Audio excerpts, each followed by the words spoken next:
Okay, so just to recap, what do we have? We have a game space and a paddle that we can't really control. We're going to control this paddle with our left and right keys on the keyboard. And so, and the ball's just bouncing around pointlessly. So, but we, the player here, controls this. So, what we have in this game, when you think about it, is what we call an NPC. There's a non player character. This is something that's moving around the game space, but the player can't control it. It's got a mind of its own, it does whatever it wants. And then this, we've got a player controlled object. So, what we want to do now is to see if we're pushing any buttons on the keyboard. Because if we're pushing the left key, we want to move this thing to the left. And if we're pushing the right key, we want to move to the right. Now, that is with something in Pygame's called, it's got something called Pygame key get pressed. And what it does is it will find out what keys are being pressed. So I'm going to say keys equal pygame.key.get pressed. And what this does is it just kind of does a inventory of all the keys on your keyboard, and then it figures out which ones are pressed. So now I'm going to have an if statement here. If keys, whoops, I want square bracket, pygame.kleft. Now, you may wonder what is available to you as far as keys. Well, do a googly search on this. So if you want to know what, you get the reference, go on Google. You know what one of them is, pygame.kleft. If you Google this, you'll come up probably with the Pygame documentation. It'll show you what all the different codes are. So we'll do that. If it's left, what do we want to happen? Well, we want to change the x coordinate of the paddle. So let's say we'll just make it plus equal. If it's moving to the left, it's moving -1. Let's call it -1 for now. And we'll say elif. So now here we probably want some kind of else if. And the reason is you might press the left and right at the same time. And if you do, we'll just treat it like you're pressing only left. But if you are not a maniac and you're not pressing them both at the same time, this will handle logic just fine. So else if keys pygame.k right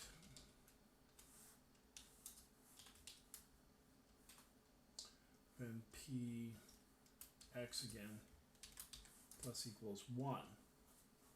So if it's left, it'll move in a negative direction, and then it'll be done with this. Or if it's right, then it'll move in a right direction. If you push down both keys, what will happen? It'll move to the left because it won't evaluate the else if. Okay, let's see. Does that work? Will our thing even work? So we took Pygame key get pressed, stuffed it into a variable called keys, and then we're evaluating keys to see if any of these buttons are pressed. And if they are, we're gonna move this thing on the left or right axis. So here we go. I'm pushing my left button. Hey, it's moving to the left. I'm pushing my right button. It's moving to the right. All right, let me bounce the ball off there, and we don't have any logic that makes that work. The other thing is our paddle's really slow. Like if at this point it'll never get caught up to the ball. Why? Because they each move 1. So I need my paddle to move faster than the ball, left and right. So maybe, I don't know, we'll say instead of 1, we'll say this is 2. Let's run it. What happens when we do that? So now, now my paddle's faster. So, as a game designer, you have to decide what is sporting here. Do you want your paddle to be able to move super fast? Maybe only a little bit fast? It's up to you. You can figure it out, but that's a game design choice. So now we have a player character and we have a ball there. I see a problem. I can run my paddle right off the screen. I don't want to do that, do I?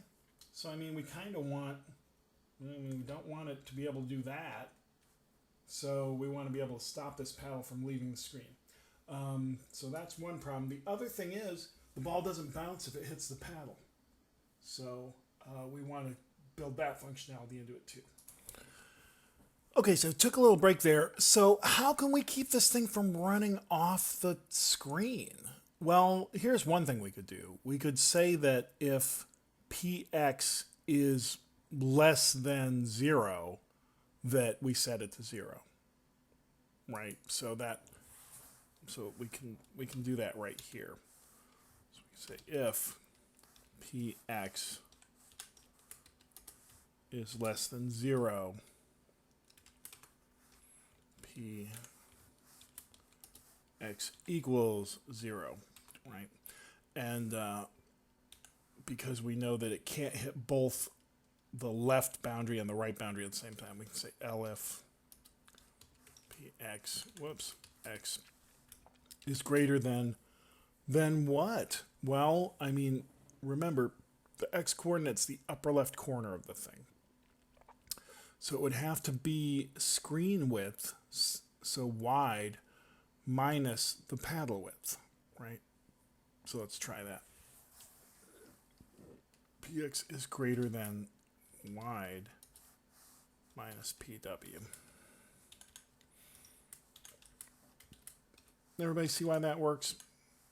If not, think about it. Cogitate on it. Use your philosophical brain till you absorb it. So, right? So it's like if our paddle is going to run off to the left, we say if px is going to be less than 0, then we just set it to 0. That's as far left as it can go. Same thing on the other side. If we run it all the way over to the other side, then the other side is wide, right? Wide, it's 600 or 700. So if we try to make it go further than 700, then, and we subtract the paddle width so that the paddle doesn't disappear, then we're just going to say that it's equal to wide px equals wide minus the paddle width. Okay, so let's try that. Let's see if that works. All right, so can I run it off to the right? Oh, wow, that was unexpected. Well then. Huh, that goofed up everything. Let me try that again. So, hold on, let me stop this. Why did it do that? Try one more time. All right, so let me try running it to the left. What happens if I go to the left? All right, that works. But something about my logic when I run it to the right, if it's greater than wide minus paddle width,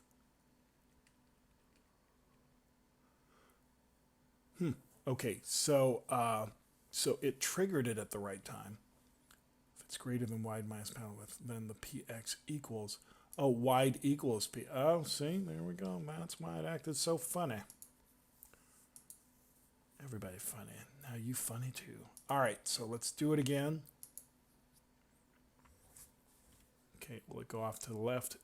And no. Will it go off to the right?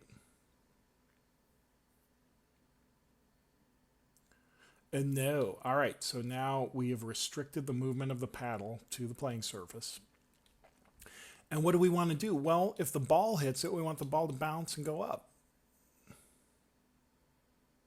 Right? And now it just goes through the paddle because it doesn't see it. So just like we had, we'll call these collision events.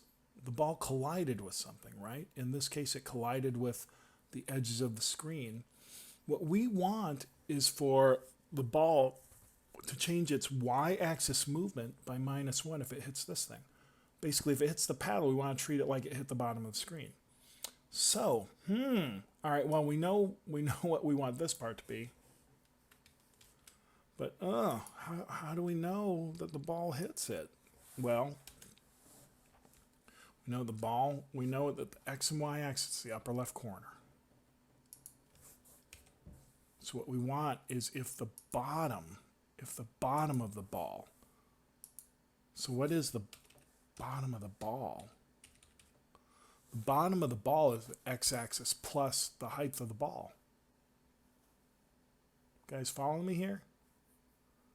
The bottom of the ball, the top of the ball is the upper left corner. The bottom of the ball is 10 more down, right? So we want to say if,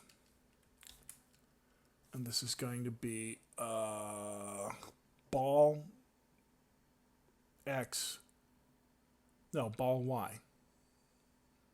Ball Y, yeah. We want to check both x and y. If ball y plus ball height BH, I think that was BH.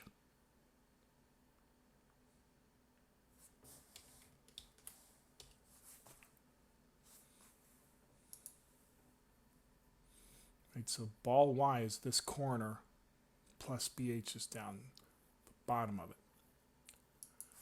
That equals to, it's got to equal what? It has to equal where the paddle is. And the top corner of the paddle is where?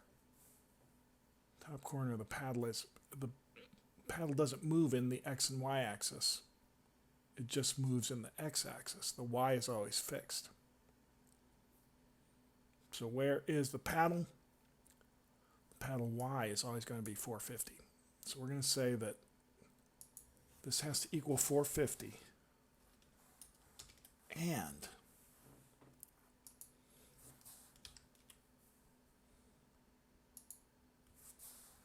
so the first part of this is, did the bottom of the ball reach the top of where the paddle would be? Okay, that's fair. Now, we also have to see if the x-axis matches where the paddle is. So where is the paddle?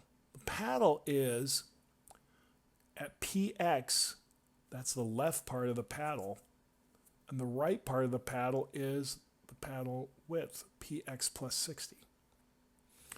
And so we'll say x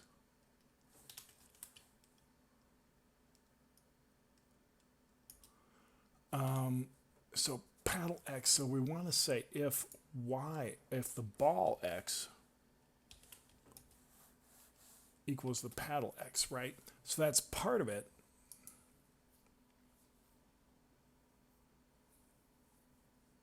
But we also want it to account for, that's just this part here. So we're saying if the ball x, left part of the ball meets the left part of the paddle.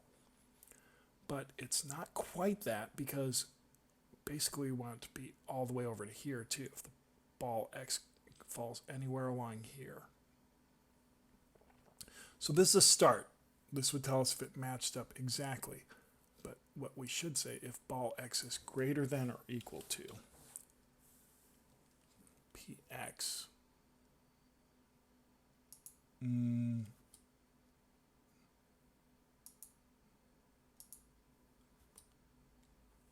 going to say and ball x. So I've got an and inside this parentheses. I'm not sure this will work. Let's find out. If ball x is less than or equal to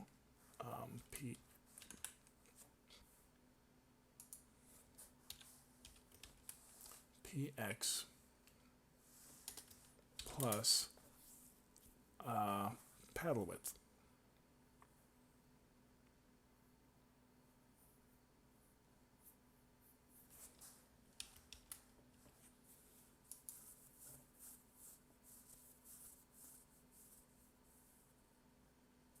I think that might work. It's just crazy enough to work. Oh no, this doesn't like it. It's probably this. And